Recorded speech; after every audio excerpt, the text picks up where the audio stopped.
அஸ்ஸலாமு அலைக்கும் வரஹ்மத்துல்லாஹி வபரகாத்துஹு. இன்றைய தகவல் ஹதீஸ் நம்பர் 3.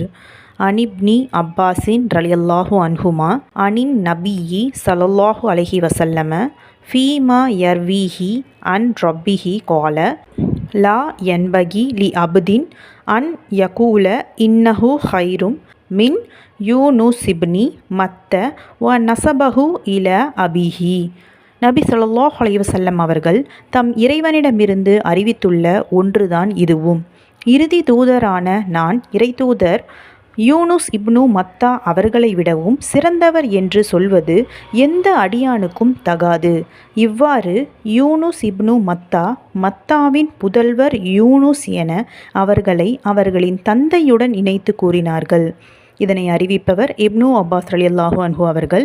இந்த ஹதீஸ் புகாரி கிதாபில் 7539வது ஹதீஸாக பதிவு செய்யப்பட்டிருக்கு. அஸ்ஸலாமு அலைக்கும்.